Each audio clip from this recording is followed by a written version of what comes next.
Komislav polished the ceremonial triangle. It was his nightly ritual. The DGA, the Directorate of Guild Affairs, demanded absolute precision from its musicians, especially from its keepers. Tonight, something felt different. The air crackled as his cloth moved across the metal.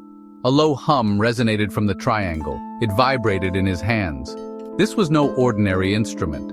Komislav examined the triangle closely. He saw faint etchings. They were almost invisible. He traced the lines with his fingers. The metal felt warm. He struck the triangle lightly. A wave of energy pulsed outwards. It was faint, but it was there. The triangle was enchanted.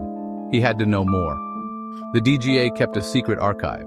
It held ancient instruments, instruments of power, instruments like his triangle.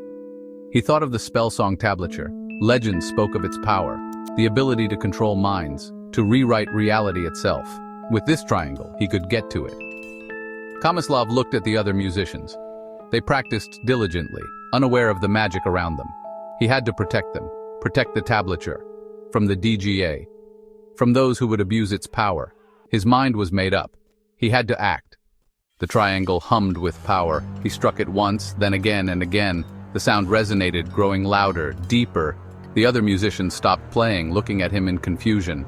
He poured his will into the music, poured his desire for their safety. The notes wrapped around the musicians. They swayed slightly, their eyes growing heavy. One by one, they slumped over their instruments. Asleep.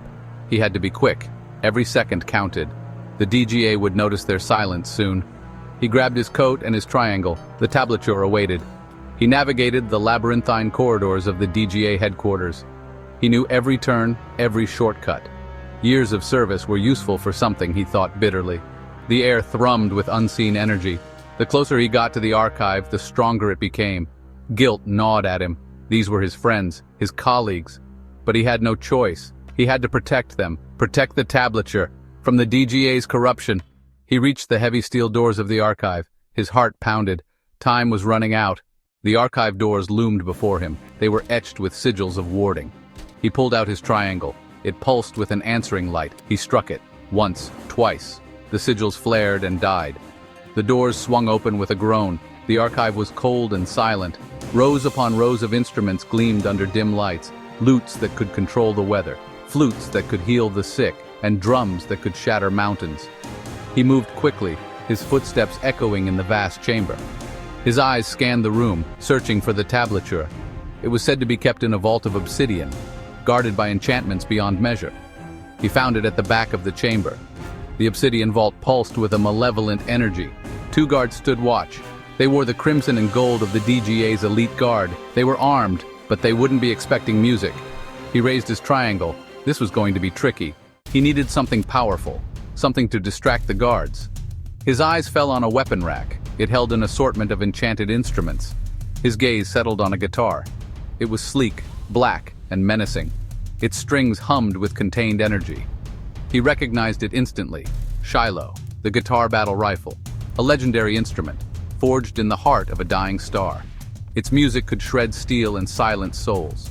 It called to him. He could almost hear its song, a song of destruction and defiance. He grabbed the guitar. It was heavier than he imagined, cold to the touch. He slung it over his shoulder. The weight felt familiar, comforting. He was a musician, yes, but he was also a survivor, and tonight he would need all his skills to survive. Komislav crept closer to the guards. He could hear their muffled conversation. They were bored, complacent, easy targets. He took a deep breath and strummed the guitar battle rifle. The sound was deafening. A blast of pure sonic energy erupted from the instrument. Section 5. A piccolo and a rejected bugle. The guards didn't stand a chance. The sonic blast threw them against the wall, unconscious. He had to act fast. The alarm would be triggered soon. He rushed towards the vault. He had one shot at this. He scanned the instruments on a nearby rack. His eyes fell on a pentra piccolo. It shimmered, its 5 silver pipes engraved with runes. This was the key. The legend spoke of its ability to unlock any door. He snatched it up. It was lighter than air, almost weightless. He noticed a GCI sonic bugle, its brass gleaming under the dim lights. It was tempting. He could use it to amplify the piccolo's power, but it was too risky, too loud. He couldn't risk alerting more guards. He had to be silent, swift, invisible.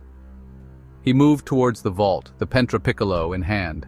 He could feel the thrumming power of the spellsong tablature beyond the obsidian. He closed his eyes, took a deep breath, and began to play. Section 6. The Weight of the Tablature. The Pentrapiccolo sang a sweet, high-pitched melody. The notes danced around the vault, weaving a spell of unlocking. The obsidian shimmered, the runes etched on its surface glowing brightly. With a grinding groan, the vault swung open. Inside, resting on a pedestal of velvet, lay the spellsong tablature. It pulsed with a soft inner light. The air around it crackled with power. Kamislav felt a wave of dizziness wash over him. The power emanating from the tablature was immense. He gently lifted the tablature. It was surprisingly light, but he could feel the weight of its power settle on his shoulders. The fate of the world, it seemed, now rested in his hands. He had to get out, now. He slung the guitar battle rifle across his back and tucked the Pentrapiccolo into his coat. He clutched the tablature to his chest and ran. The alarm blared behind him, its shrill cry echoing through the archive. Section 7. A City in Chaos. He burst from the DGA headquarters into the night.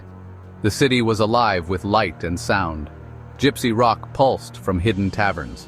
Holographic advertisements flickered across the towering skyscrapers. But beneath the surface, Kamislav sensed a growing unease. The DGA's control was slipping. He could feel it in the air, in the way people looked over their shoulders, in the whispers of rebellion that danced on the wind.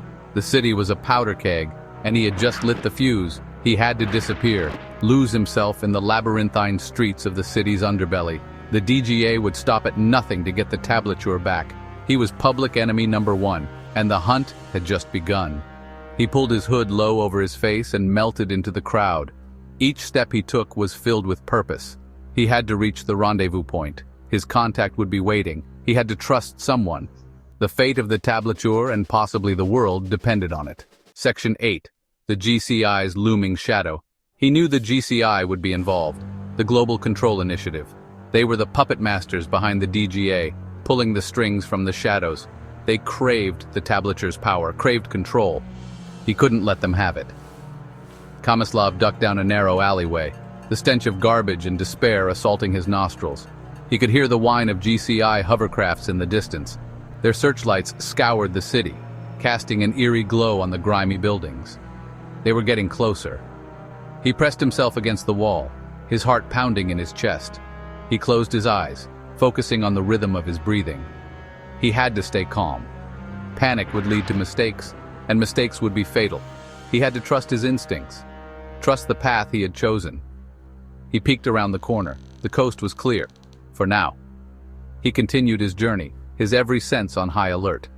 The city was a dangerous place, even without the DGA and the GCI on his tail. But he was no stranger to danger. He was a survivor. Section 9. A Race Against Time. He moved through the shadows, a phantom in the urban jungle. The weight of the tablature pressed against his chest, a constant reminder of the stakes. He had to reach the rendezvous point. Time was running out. He could feel the city holding its breath, waiting, watching. The DGA's control was slipping. He could sense it in the air, in the defiant graffiti that adorned the walls, in the whispers of rebellion that echoed in the streets. The city was on the verge of chaos, and he was at the center of it all. He emerged from the alleyway onto a deserted street. The rendezvous point was just ahead. A flickering neon sign marked the entrance to a dingy bar. He took a deep breath and walked towards it. His heart pounded in his chest. This was it, the moment of truth. He pushed open the door and stepped inside. The bar was dark and smoky, the air thick with the smell of stale beer and desperation. A lone figure sat at a table in the back, shrouded in shadows. Kamislav made his way towards him, the fate of the tablature, and possibly the world, hanging in the balance.